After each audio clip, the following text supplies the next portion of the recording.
Chers amis auditeurs, bonjour, bienvenue pour votre édition du quart d'heure de vérité sur les ondes de RFM avec Monsieur K.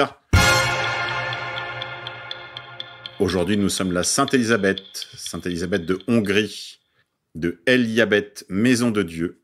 Princesse de Hongrie, elle est fiancée à l'âge de 4 ans et mariée à 14 ans au landgrave de Thuringe. Ce sera une épouse aimante pour ce mari qu'elle n'a pas choisi. Ce parent pour lui faire honneur alors qu'elle n'aime que la simplicité. Des franciscains venus d'Allemagne lui font connaître l'esprit de saint François et elle se met au service des pauvres et des familles éprouvées par la guerre. En 1227, son époux tant aimé meurt au moment de s'embarquer pour la croisade. Élisabeth se retrouve veuve à 20 ans, enceinte d'un 3e enfant. Comme on veut la remarier, elle refuse et pour cette raison connaît l'injustice de sa famille qui la chasse avec ses 3 enfants et l'héberge dans une porcherie. Son oncle, l'évêque de Bamberg, calme le jeu et elle peut revêtir l'habit du tiers-ordre franciscain. La famille duquel se charge des enfants. Elle met alors tous ses revenus au service des pauvres et ne garde pour elle qu'une pauvre demeure.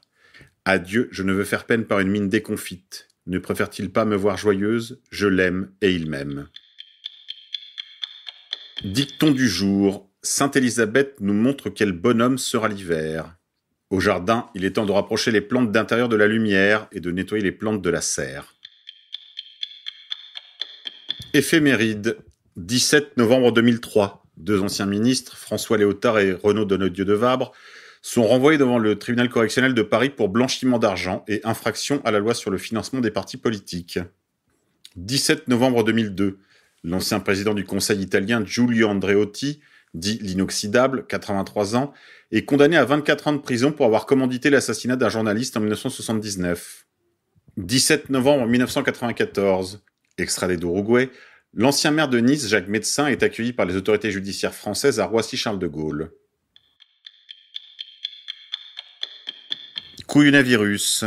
Via jovanovic.com, les organisateurs ont accéléré la cadence. On voit bien que le vaccin obligatoire approche à grands pas, et il ne s'en cache même plus, au point qu'on peut désormais dresser une sorte de portrait robot du grand organisateur. Il ne supporte pas les gens normaux, et est les chrétiens dont il s'acharne à supprimer les fêtes. Vous avez vu par exemple que Pâques a été progressivement remplacé par vacances de printemps, et Noël par vacances d'hiver par l'État. Ils, ou elles, sont a priori homosexuels ou bi, veulent un mélange des races, supprimer toutes les frontières et bien sûr les États, favoriser les étrangers migrants par rapport aux locaux et pourrir toute manifestation identitaire ou de gueux tels que les Gilets jaunes, ce qui explique leur combat contre l'homme blanc de 50 ans et le financement des féministes de type ukrainienne qui pissent dans les églises, ce qui vous explique la théorie du genre pour votre gamin, le transhumanisme et Jérusalem comme capitale du nouvel ordre mondial, avant ou après la guerre à venir, imagine-t-on, contre l'Iran. Ils ou elles sont également plusieurs milliards de dollars sur leur compte personnel, détestent les animaux domestiques, ne supportent pas les boîtes de nuit et les salles de sport, et sont végétariens. En effet, derrière le sauvetage du climat, on trouve leur volonté de stopper la production de viande bovine et autres, responsables selon eux des gaz à effet de serre. Si on ajoute Bain & Co, filiale bien connue du Mossad en charge du confinement et du déconfinement en France, l'acharnement de BFM, de l'Express et de Libération, piloté par l'agent du Mossad Patrick Drahi, contre le professeur Raoult, le docteur Perron et maintenant contre le documentaire Hold Up, on comprend dès lors que Israël joue un rôle très important dans tout ce cirque, surtout quand vous mettez les liens en voyage de Bill Gates dans l'avion de l'espion du Mossad Jeffrey Epstein, lire l'ouvrage qui vient de sortir en France, ou Faits et documents. N'oubliez pas que Epstein a filmé les ébats de tous ses invités, même dans son avion. Couillonavirus encore. Je rappelle que l'âge moyen des décès par Covid est de 84 ans. Le virus s'attaque aux personnes très âgées ou ayant des maladies graves, cancer, pathologies multiples, comme n'importe quel autre virus.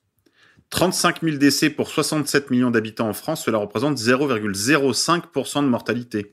Le taux de survie au Covid est donc actuellement de 99,95%. La seconde vague correspond à une augmentation des personnes testées positives, dont la très grande majorité n'a pas de symptômes ou va guérir spontanément. Elle ne correspond pas au nombre de décès. Si vous êtes à risque et que vous avez des symptômes, allez voir votre médecin, mais dans tous les cas, n'oubliez pas que le corps humain est extrêmement bien fait. Pensez à renforcer votre système immunitaire, éteignez la télé et arrêtez d'avoir peur. Big Pharma. Le docteur Michael Yeadon, ex-Pfizer, confirme que les tests ont été truqués pour faire croire à une deuxième vague. 600 000 tests infectés Covid ont été découverts en Angleterre. Ce médecin confirme aussi les propos du docteur Didier Raoult. Oligarchie. Klaus Schwab, patron du Forum économique de Davos, a déclaré que le monde ne retournera jamais à la normale après le Covid-19. Vous pouvez le croire sur parole. Il reconnaît bien volontiers que le virus ne représente pas un grand danger. Ce qui prouve une fois de plus que tout ce cirque a été organisé par les 0,01% pour sauvegarder leurs intérêts face au nombre montant de gilets jaunes partout en Europe et surtout bien masquer la faillite des banques.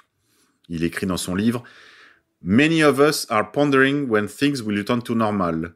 The short response is never. Nothing will ever return to the broken sense of normalcy that prevailed prior to the crisis because the coronavirus pandemic marks a fundamental inflection point in our global trajectory. » Il dit « C'est un point fondamental d'inflexion dans notre trajectoire globale. » Et il ajoute « Il y aura une ère BC, before coronavirus, et AC, after coronavirus. » Il remarque également à juste titre, Klaus Schwab a déclaré dans une conférence « La 4e révolution industrielle partie de l'agenda Grand Reset conduira à la fusion de nos identités physiques, digitales et biologiques. » Ce qu'il y a de délirant, c'est que Schwab ressemble en tout point à Stavro Blofeld, le méchant chauve à monocle et son chat dans le James Bond On ne vit que 2 fois. L'une des vidéos de cet été, diffusée par jovanovic.com. Voilà, les acteurs commencent à se révéler. On nage en plein James Bond. Couillonavirus. Le coronavirus et son vaccin constituent une arme chimique binaire. En 2 mots, c'est une arme chimique composée de 2 éléments, A et B. A est inoffensif. Il est facile à transporter et à disséminer, sans risque. A est répandu sur la population cible. Puis B, lui-même est répandu. Lorsque A et B se mélangent, l'arme est complète et tue la cible. La combinaison A, ici Covid-19, plus B, le vaccin, pourrait, sur ce même principe, constituer un virus binaire. Soit A égale le Covid-19 quasi inoffensif, il se dissémine partout, on s'arrange pour que tout le monde l'attrape, par exemple en empêchant le port du masque, et ensuite B, ou vaccin du Covid-19. Une fois mélangé à A, il forme le virus complet. C'est lui qui tuera. C'est ce que semble comprendre le professeur Fourtillan, qui explique cela lorsqu'il nous dit qu'il y a 159 insertions, dont des nucléotides dont on ignore tout. C'est ce que confirme également un prétendu agent de renseignement qui rapporte que l'ASN, ou l'Agence de sécurité nucléaire, a analysé le Covid-19 et y a reconnu qu'il est effectivement manufacturé. Il est capable de recevoir des protéines. Cet agent parle de virus binaire. Pourtant, toute cette situation a un remède, et il est connu. Il s'agit bien sûr de l'hydroxychloroquine, plus azithromycine. Pourquoi l'ont-ils interdit à la vente ? Une chose est certaine, l'azithromycine couplée à l'hydroxychloroquine casse le virus à cause de la malaria qu'il contient. L'hydroxychloroquine reste très longtemps dans le corps, il a une demi-vie de 40 jours. Comme le vaccin contient le virus, s'il est injecté dans un corps qui a pris de l'hydroxychloroquine, le vaccin est tout de suite éliminé. Donc ils ne pourront pas insérer le HIV-1 dans le corps de la victime.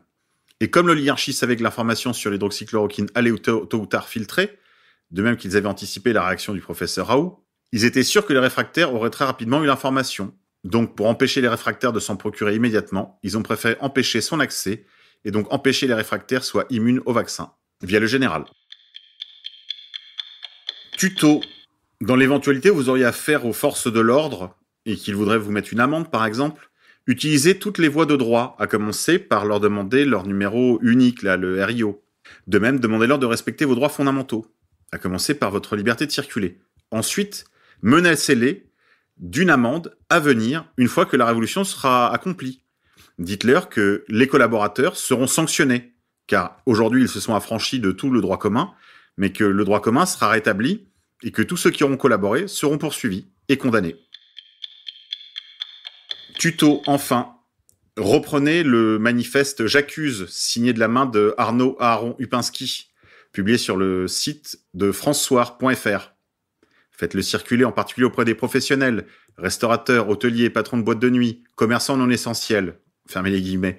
Faites-leur connaître ce document afin qu'ils comprennent quelle est la voie de sortie.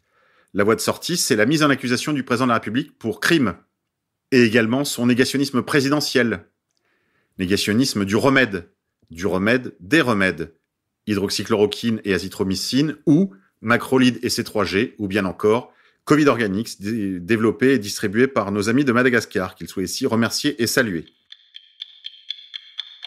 Réseaux sociaux. N'oubliez pas de rejoindre les campagnes. #BasLesMasques, #StopConfinement. On se quitte en musique. Aujourd'hui, je vous propose la chanson d'Edith Piaf, sauce gilet jaune. Il faut lui couper la tête.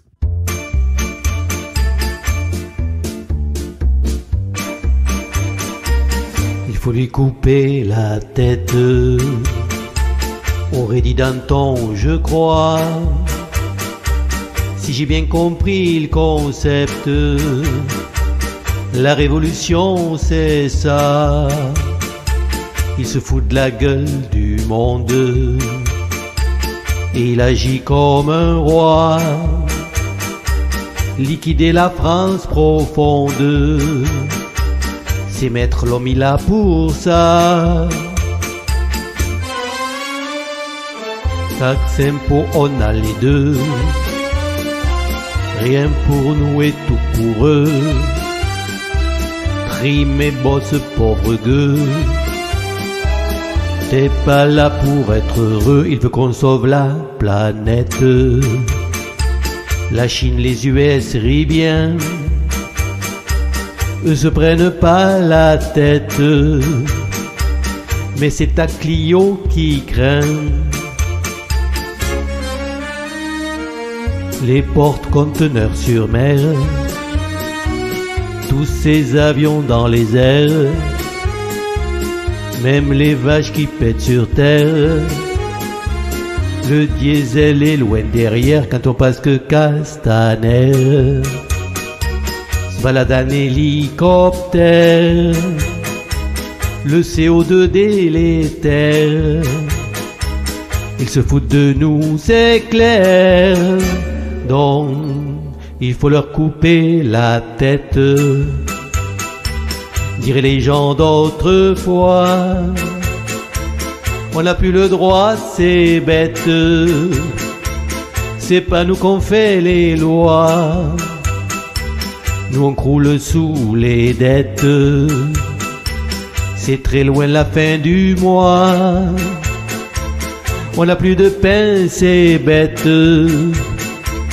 les brioches on n'y pense pas.